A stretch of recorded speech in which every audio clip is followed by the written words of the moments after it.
All Hit Radio.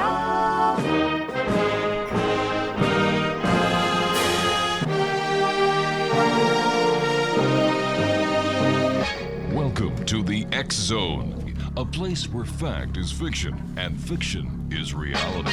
Now, here's your host, Rob McConnell.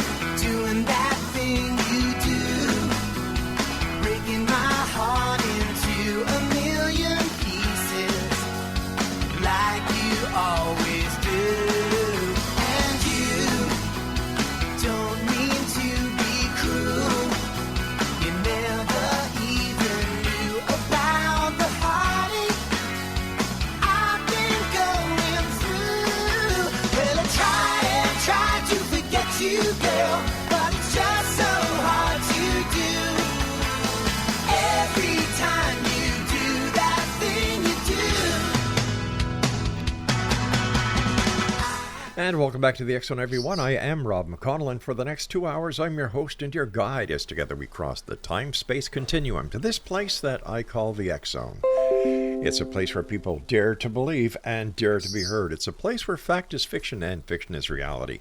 The X Zone comes to you Monday through Friday from 10 p.m. Eastern until midnight, right here from our broadcast center and studios in St. Catharines, Ontario, Canada, on the X Zone Broadcast Network and your hometown radio, Classic 1220.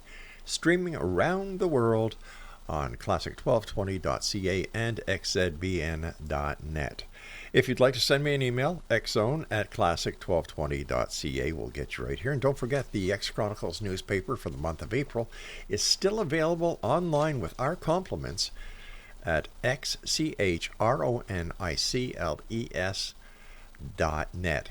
And people say, well, isn't it a newsletter? Well, no, because our newspaper is actually newspaper size, 11 by 17, full color, 92 pages. And once again, it's with our compliments. We've been publishing it every year for over 35 years now. And if you'd like to take a look, pass the website address around, please do. Once again, xchronicles.net. Exonation, we're going to be talking about investigating claims of ghosts and hauntings this hour. Denise Roffe is our special guest, and Denise has always had an affinity for all things paranormal. She is the founder of the Southeastern Institute of Paranormal Research. She has conducted hundreds of paranormal investigations over more than 2 decades. She has also collected numerous haunted objects over the years. She and her husband, Danny, live near the notoriously haunted Lake Lanier. Joining me now is Denise Roffe. And Denise, welcome to the X Zone. Hi there. Thank you. So tell us a little bit more about yourself and how you found yourself, getting into the world of the paranormal.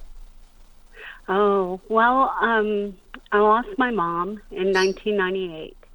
And up until that time, I believe when you die, you go to heaven or hell, and that's right. That. Right? Mm-hmm. So our mother passed away, and at the time, my sister had a bed and breakfast. And to make a long story short, the police called and said that all the lights were on and all the doors were open at the inn. We were 3 doors down at my sister's house. And so all of us walked up to the inn, and the girls went to the back. Mm-hmm. Myself, my sister, my sister-in-law. While the men went into the house, we were sure that somebody was going to run out the back door. Somebody had been hiding in the building. Well, my mother passed away in a little house behind the inn. And she used to go down this little trail every morning and have breakfast with my sister before my mother went to work. So we're back there at the back door, and we're watching, and my mother comes up that trail and goes into the B&B. And my brother was inside the B&B and saw her come into the back door and disappear.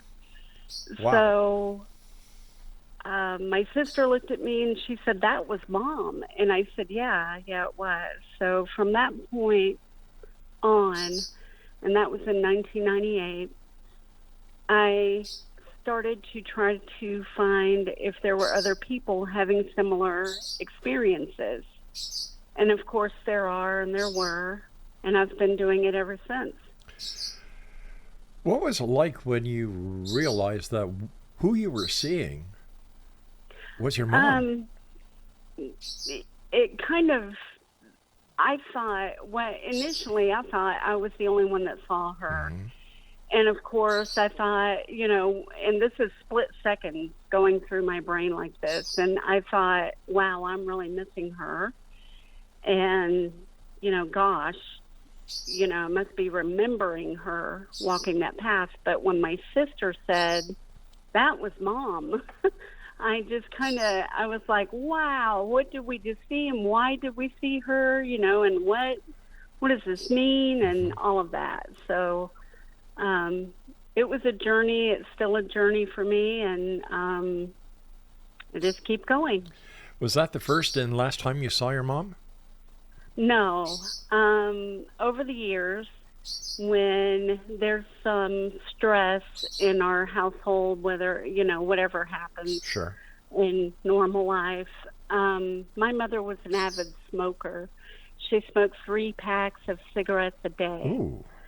So whenever we're having a really difficult situation, my mother, I sense her and I smell cigarette smoke. And then I know she's around. But she does the same thing with my brother and my sister in their households as well. So I know that she's still kind of looking after us and hanging around, Yes. So tell me, what has been your most intense experience that you've had so far as a paranormal investigator? Oh, my goodness. Okay, so we had investigated a private residence, and there was a lot of negativity at the residence. And so I pulled the team because at that time we didn't have a demonologist or, anyone on our team that specialized in handling these negative, very negative kind of situations and hauntings. So I pulled my team and referred the client to a demonologist that I knew at the time. And he went out to the residence, met with the homeowner, and he called me and he said, "Denise, don't have any more contact with this girl because this demon is very strong. And if you continue to have contact with her, you may be affected." So I didn't. I wouldn't answer the phone when she called, but one time she called, and the very first voicemail message that she left was just kind of her. It was like a butt dial, where I could hear her and her boyfriend talking. Mm-hmm. The second one was they had started to argue, so they were arguing. The third voicemail, though, we had been to another residence, a different residence altogether, and I had some what I thought might be EVPs, and they were on my desktop computer at home. I had not shared them with anyone.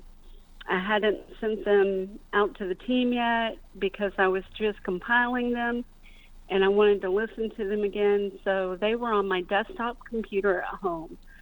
But the voicemail from this woman, from her phone number, were my EVPs from my desktop playing back to me in the voicemail.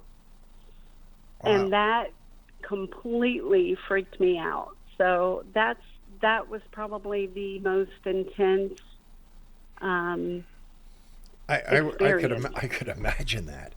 Yeah. Wow.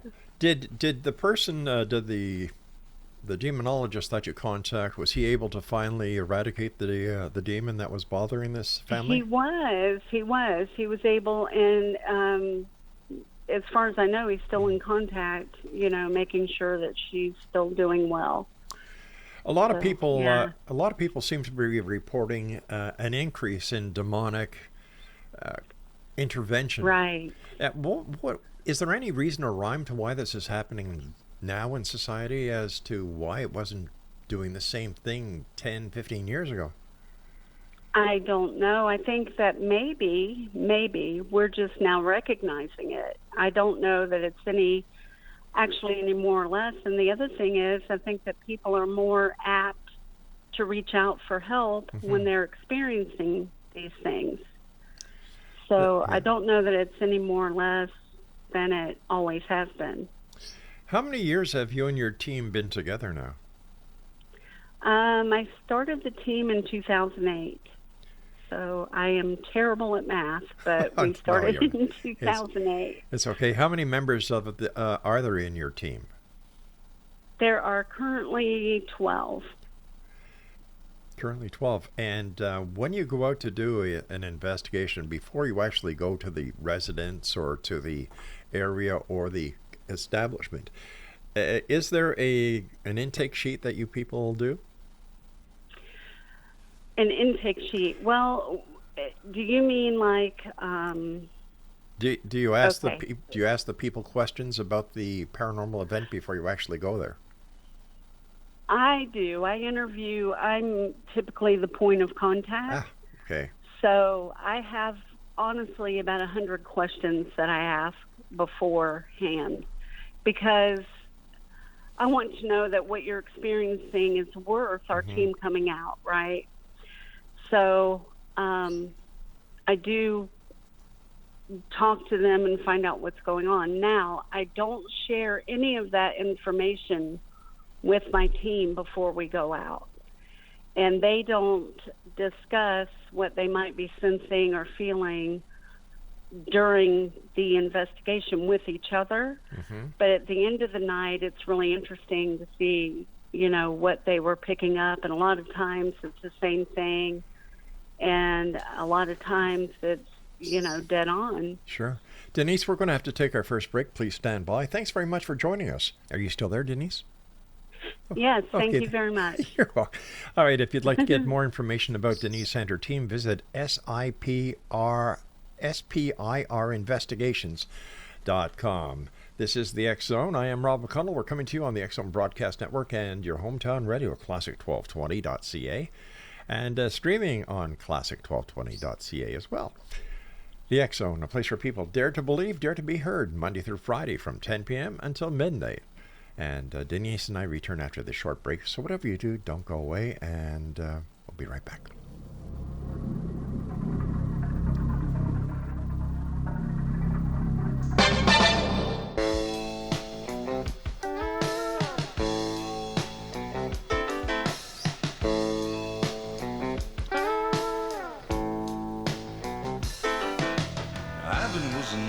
Tracker.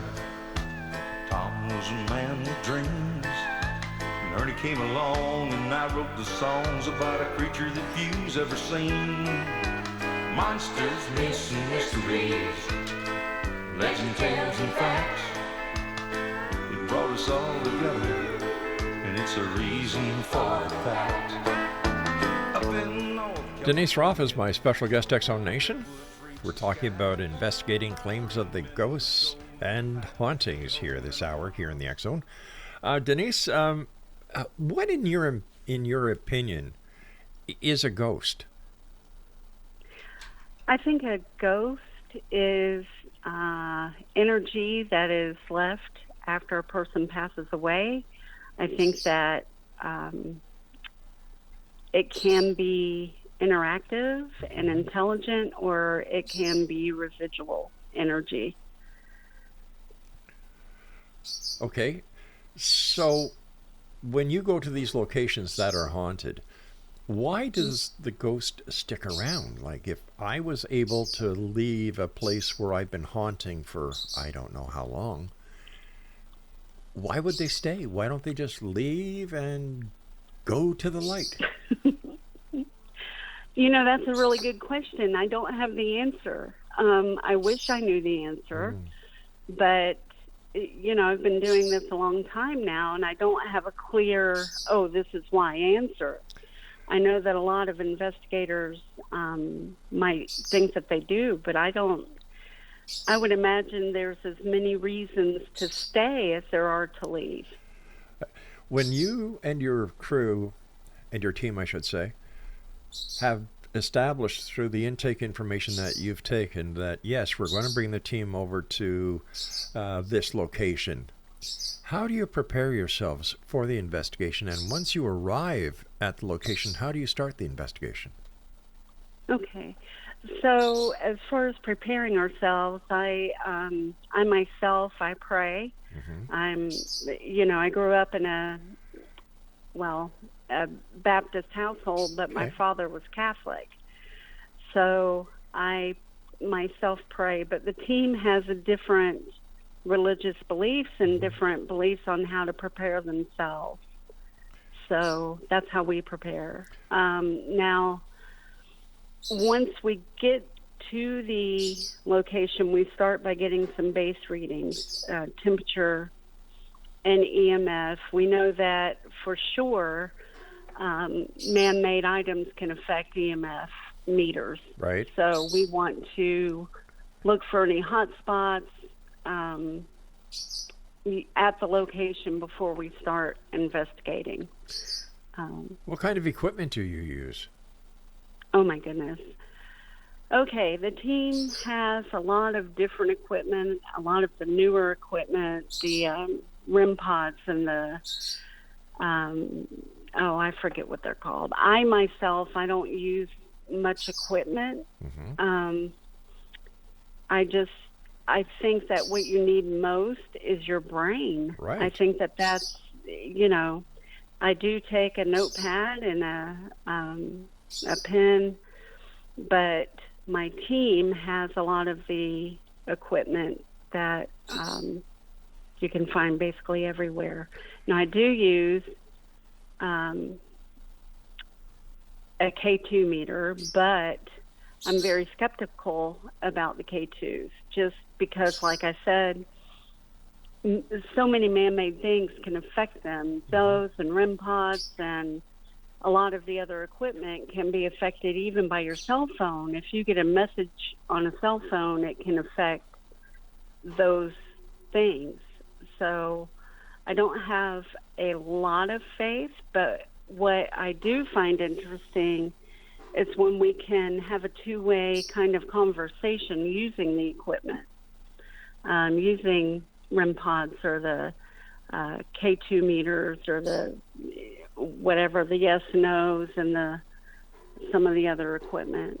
So what kind of conversation would you have with the spirit on the other side? What kind of questions would you ask them?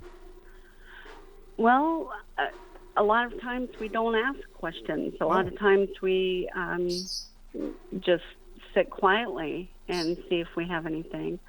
But sure, we ask, what the typical, what's your name, what year is it, why are you here, things like that.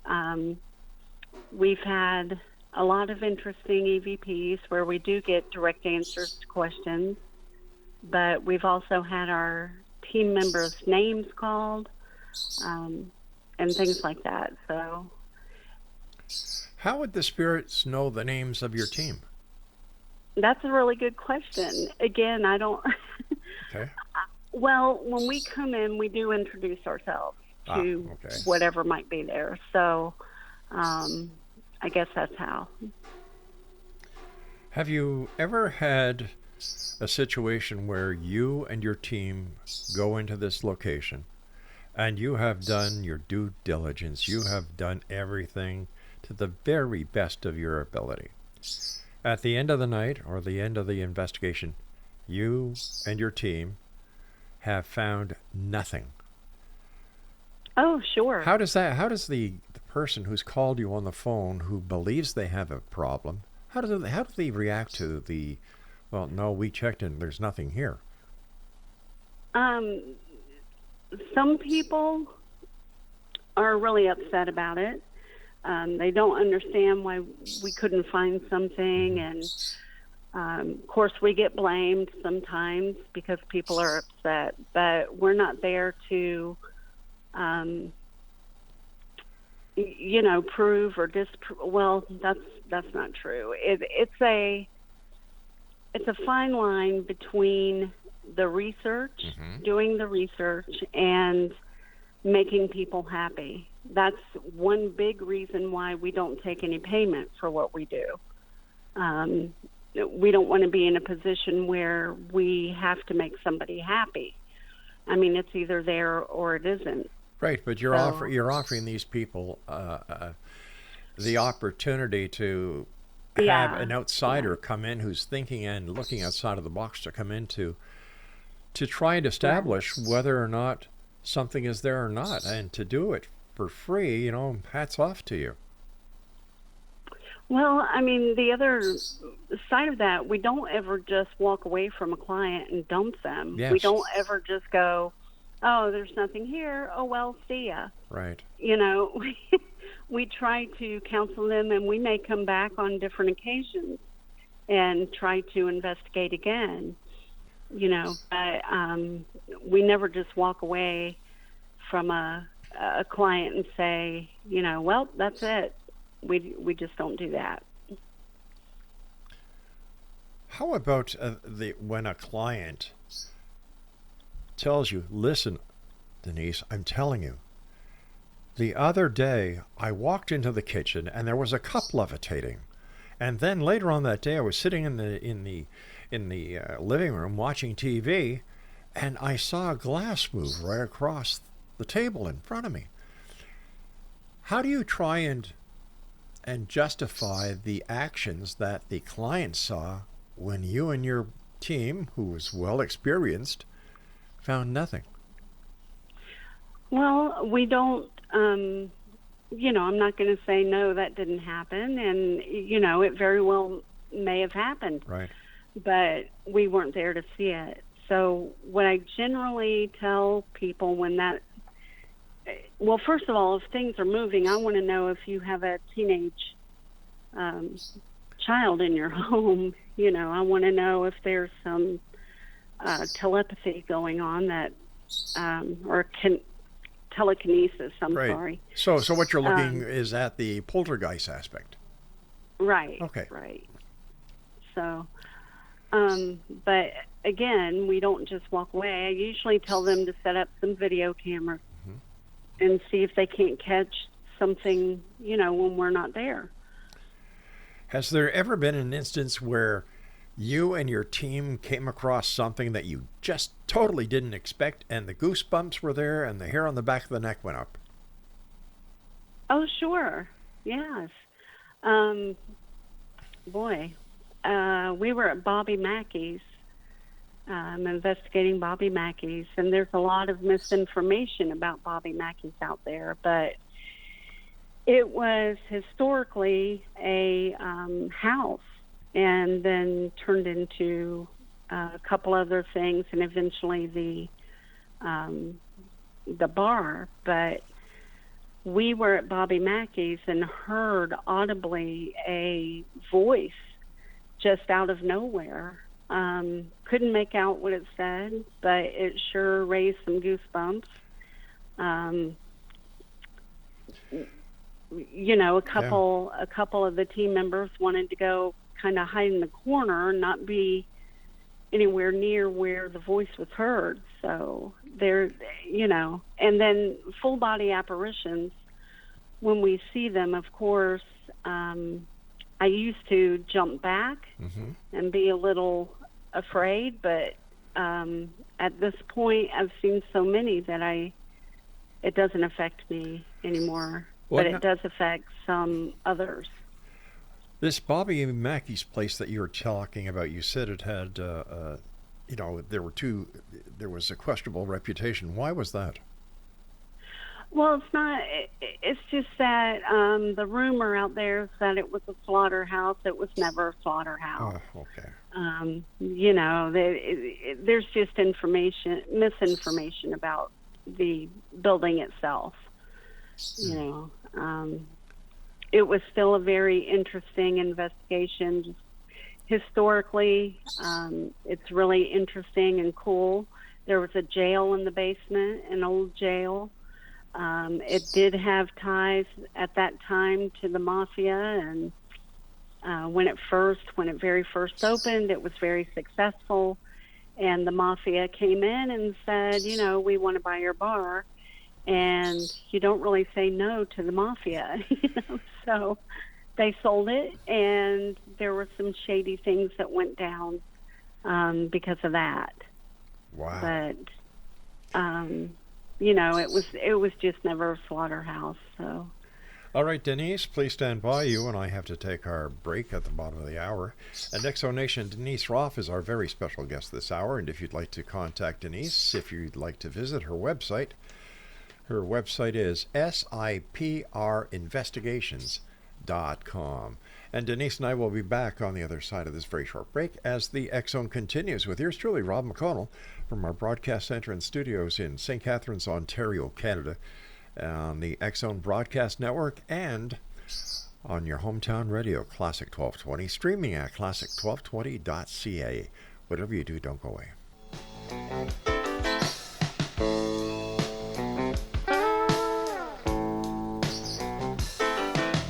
Ivan was an old bear tracker.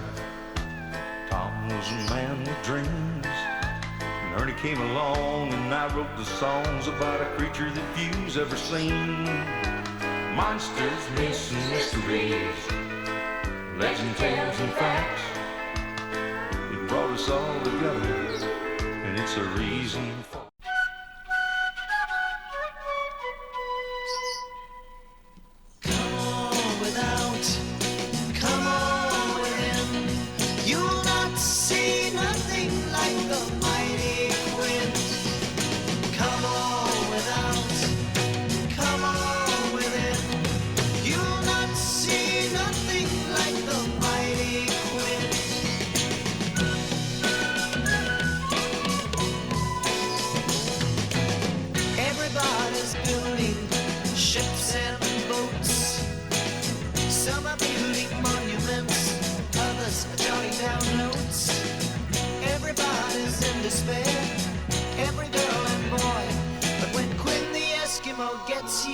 Everybody's gonna jump for joy. Come on out. And welcome back. Denise Roffe is our special guest this hour, and we're talking about ghost hauntings, things that go bump in the night. And Denise, I'm very interested about a bit of information that you sent us about Lake Lanier. Lake Lanier. Okay. Yes. That's the French in me.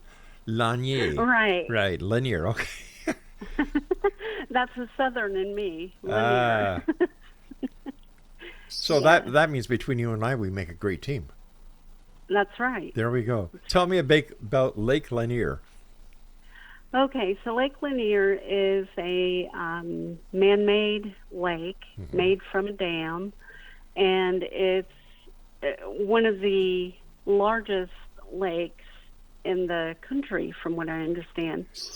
But lately, there's been a lot of attention on the lake because there was a movie that came out about the lake that highlighted it being haunted. And there's a lot of local lore, of course, about the lake being haunted.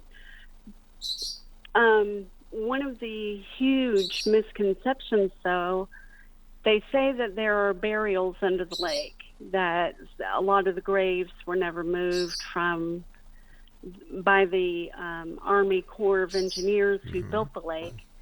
However,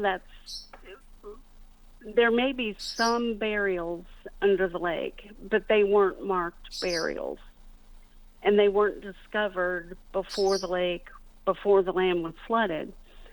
If anything, I would think that there would be Native American burials possibly under the lake. We live in a place where we know the Cherokee Nation was very active here. And of course, there was the Trail of Tears that went through here, specifically just north of where I live, north of Atlanta. So, if anything, I would think Native American burials. But anyway, one of the things that is out there is that Lake Lanier is haunted by the town of Oscarville that is under the water. Oh. The town of Oscarville wasn't a town. Oscarville was actually a post office. The patent for the post office, I believe, was 1884 by a man named Oscar, I want to say Monroe. I'm not sure that's right. However, when he sent in the patent for the post office, he was awarded the patent, and he named his post office Oscarville. The post office was no more than a little piece of counter in a general store. It was a little piece of countertop where you could receive and drop off your mail. Oscarville, the area where the post office was, is not under the lake. It's still above the lake. And a lot of people have a misconception that Oscarville was under the water, and that because of an incident that happened here in 1912, which was, some 20-something years after Oscar applied for the patent for the post office. There was an incident involving a white woman who was attacked and murdered by a black man. And so there was a lot of racial upset here in 1912, where I live, in Forsyth County, Georgia. So a lot of people use Oscarville and say that the lake is haunted, and that it's haunted specifically because of all the racial tension that was here in 1912. And those two things are completely, they just don't have anything to do with each other. I mean, the post office was the post office, and everything that happened with the incident did happen. And, we can't go back in time in a time machine and fix everything.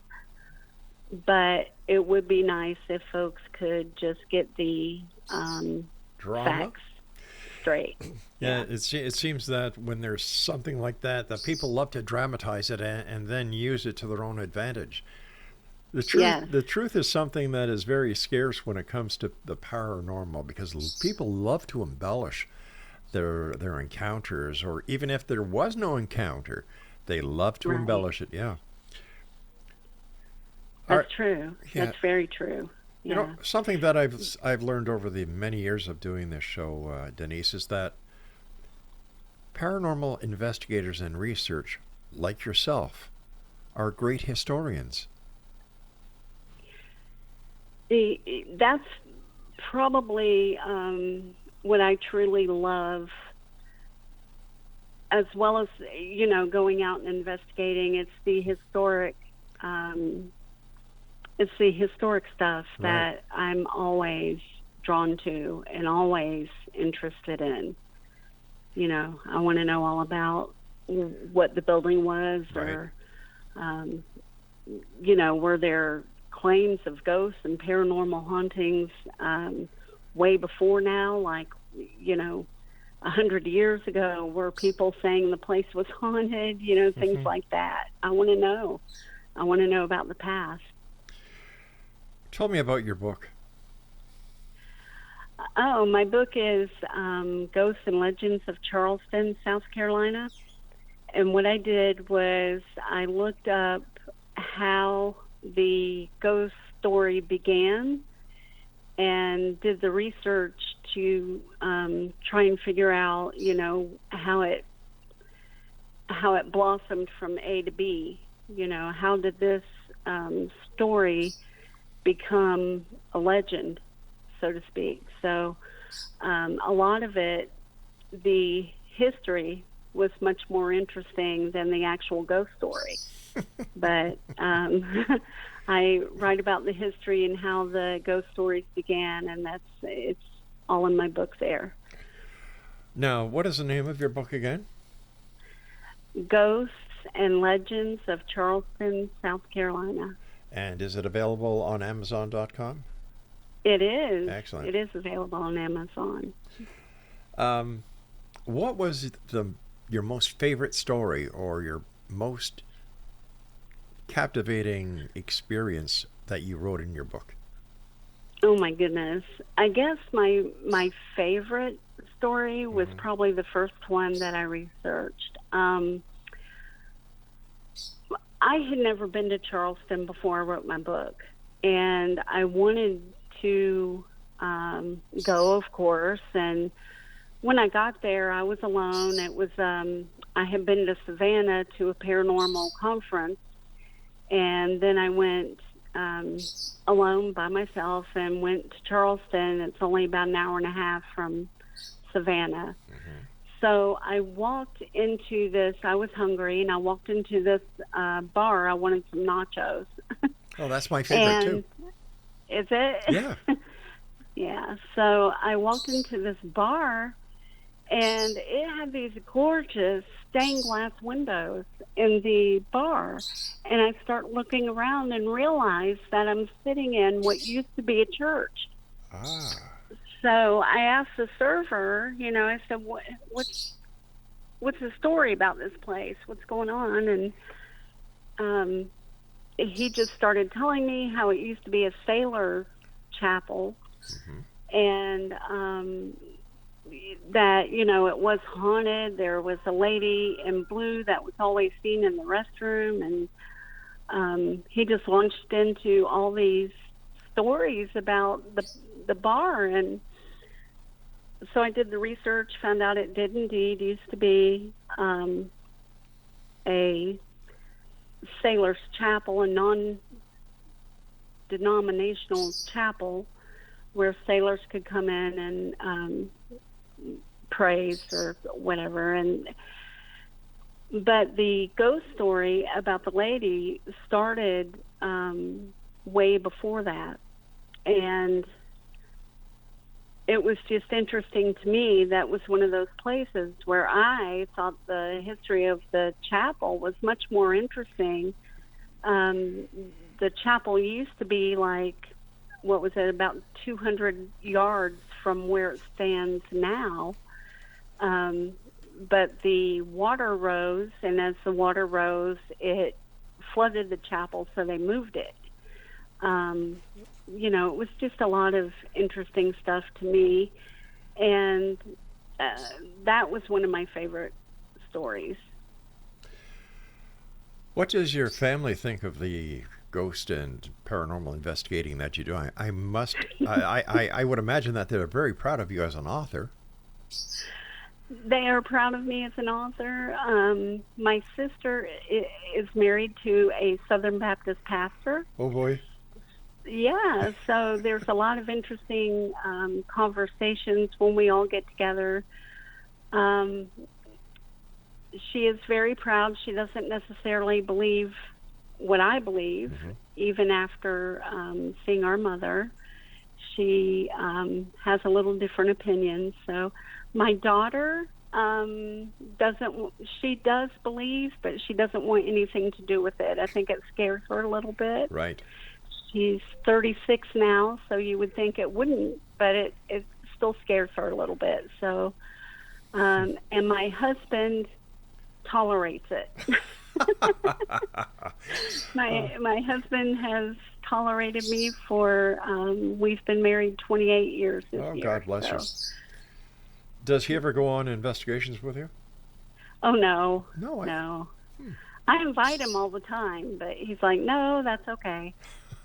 You and I have to take our final break for this hour, Denise. It's really nice talking to you.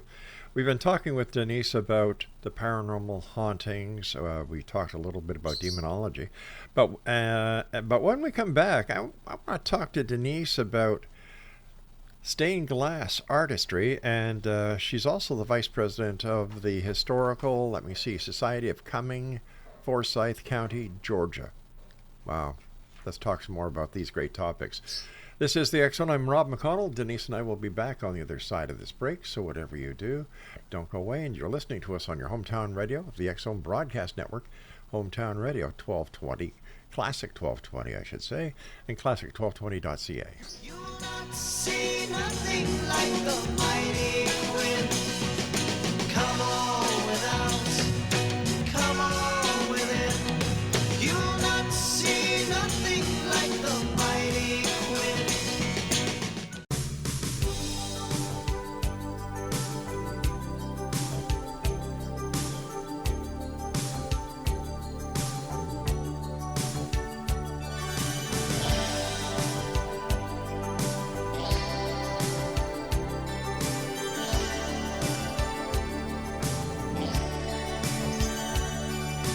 Up until now, I've learned to live without love.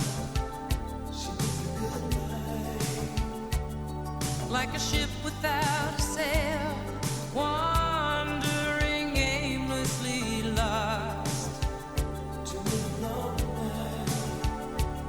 I never knew how it felt to lose my control, but now that I found you, this is all so new. You and me.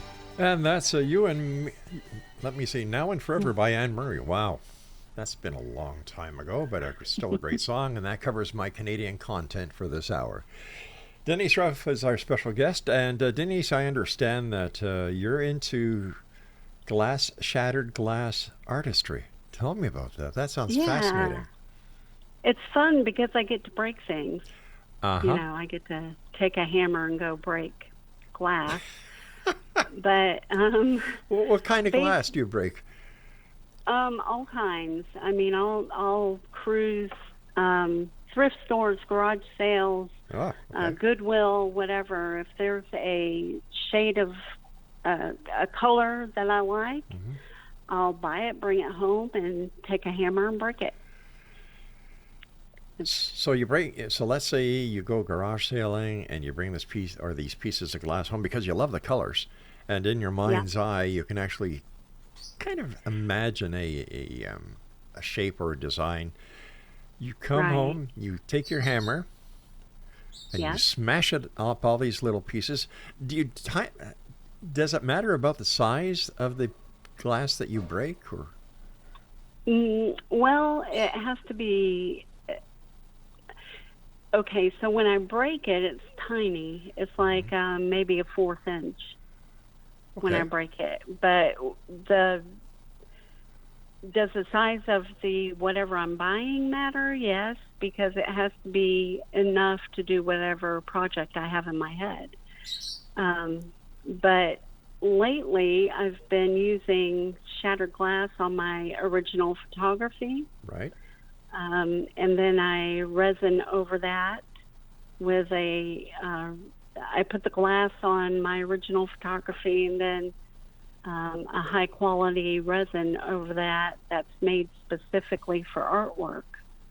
And then let it cure, and then I sell it.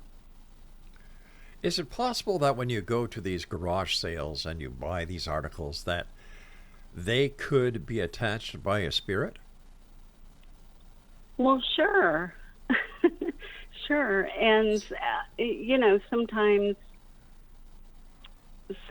I feel guilty when I break something, but that's rare. But could it be? Yes, but I have not sensed that with any of the glass that I've bought thus far. Now, I do have other things that I believe definitely hold a spiritual energy or some kind of leftover energy. I wonder how many people listening to us tonight have actually gone to a garage sale, brought something home, and then all of a sudden things start happening that Never happened before. Yeah. We've had that happen with some of the cases that we've investigated, where we were able to actually kind of pinpoint, where the haunting was coming from. Right. And once, I know that some people believe in cleansing and some people don't, but we do. We've been able to cleanse articles of clothing even, so that the haunting disappears, so that it's gone. But most of the time, I've never had that issue with the glass that I buy. What is your advice for people who go to these garage sales? Springtime is here. Garage sales are going to pop up everywhere. How can they tell, or what should they do in order to prevent them from buying something that is attached, or if it is attached, they find it when they get home that things are going a little strange? What can they do? Okay, so if you're at a garage sale and you're about to buy something, I would say stop and, trust your instincts and trust what your feelings about the object might be. A lot of people, they might pick something up and get a funny feeling, but they dismiss it. They just think, oh, that doesn't mean anything, or I'm just being silly or whatever. And I would just say, pay attention to what your instincts and your feelings are. And if you feel like something might have an energy attached to it, walk away from it. Might not want to buy that piece. Is it your opinion that people disregard that gut feeling that we all get, and they just say, it's my imagination? Oh, yeah. A lot, and I'm sorry to say that a lot of men do that. Women are a little more attuned to their intuition, and they pay a little more attention to it. But men in particular, they might say, oh, I had a funny feeling, but they don't necessarily pay attention to that. Have you ever seen your husband when he's got, remember the days when you'd go to the gas station and they gave you maps? Yes. Remember those days? Now, yes, okay, I'm old. I'm just going to prove what you just said about the difference between men and women. All right? A man will look at the map and he'll go, yeah, okay, yeah, got it, yeah, turn here, and then tries to fold the map back up, and it never goes the way that it came from the gas station. Whereas a lady will methodically, first of all, open up the map, then she'll use the glossary or index on the back of the map to find out where they're going. And then they methodically find out which the best routes are. And then, lo and behold, you know what happens next? She folds that map up perfectly. That's the truth. Yeah. That's what happens. Yeah. Oh, gosh, I know that from experience. And in my opinion, a happy wife is a happy life. That's right. Yeah. When I was the master of ceremonies for my mother and father's 50th wedding anniversary, God bless Mom, she's passed now, but Dad is still around at 96 in Montreal. Oh. And my mother was a very cocksure person. She was always right. And I said to my mother, Mom, 50 years with Dad, how did you do it? And she said, son, it's very simple. I taught him 2 words. And I said, what were those words? And she said, yes, dear. So it was my dad's turn. And I said to my dad, Dad, 50 years with Mom. And my stomach is cringing at this point. And I said, how did you do it, Dad? He said, like your mother, son, 2 words. I said, yes, dear? He said, nope, Jack Daniels. Oh, God bless him. That sounds right. Yeah. In your opinion, why do ghosts hang around bars and washrooms. There's a lot of ghosts that hang around in washrooms. I never knew that. I don't know why, but yes, they do. I don't know why. I couldn't tell. Well, I do know in the case of Bobby Mackey's why that might be. Right. There was a murder just outside the restroom at the time. Now the restroom has changed. It's on the other side of the building now. But there was a murder just outside the restroom at Bobby Mackey's. So, Do you want to hear a coincidence? In that case, I'm sorry. In that case, go under. In that case, I would understand why a spirit might hang out in the restroom. Bob Mackey's. Yeah, Bobby Mackey's. You know what my brother-in-law's name is? Is it Bobby? It's Bob Mackey. Oh, how interesting. How coincidental. Eh? So I'll have to ask him if he goes to the washroom a lot in bars and restaurants. Mind you, he'll say, what do you want to know that for? And I'll say, well, I was talking to Denise Roffe in Georgia, and we were talking about Bob Mackey's. And he said, and he'll say, well, that's my name. I said, that's why we were talking about it. And at this restaurant, Bob Mackey's, ghosts in the washroom. And he'll give me an odd look, and he'll say, yep, you're the strange guy, and he'll walk away. But at least I'll get that part of the conversation in. Yeah, I get that sometimes too. We've got about a minute and a half here. What information or what would you like to tell the X-Zone Nation tonight? What would you like to share with them? Well, I guess the first thing I'd like to share is that I have an absolutely stellar investigation team. I'm very blessed that way. They all came to me differently, and I am blessed to know them, and I'm just really proud of my team. So that's probably the best thing that I wanted to say. And again, tell our listeners how they can, the name of your book and where they can find it. It is called Ghosts and Legends of Charleston, South Carolina, and you can find it on Amazon. I may have a few copies left myself. If you want to contact me, you can do that through the website siprinvestigations.com. Is there going to be another book? You know, I maybe. I have a couple other books that I've been writing over the years, but one of them has absolutely nothing to do with the paranormal. So it's more of a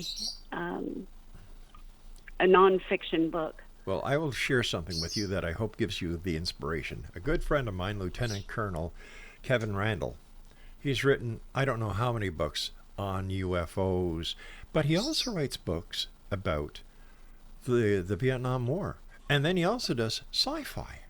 And he's very good at it. Yeah, so don't put yourself into a cubicle. I think that the world is much too big, and we need authors like yourself to get the word out there. But I have to say so long for now, Denise. I want to thank you ever so much for joining us. And don't be a stranger. Come back and see us sometime. Thank you. All right, Denise. X-Zone Nation, Denise Roffe is my special guest this hour. We're just going to change and go to the other side of this break, and we'll be back with hour number 2 of the X-Zone with yours truly, Rob McConnell, from our broadcast center and studios in St. Catharines, Ontario, Canada, on the X-Zone Broadcast Network and your hometown radio, Classic 1220, streaming at classic1220.ca.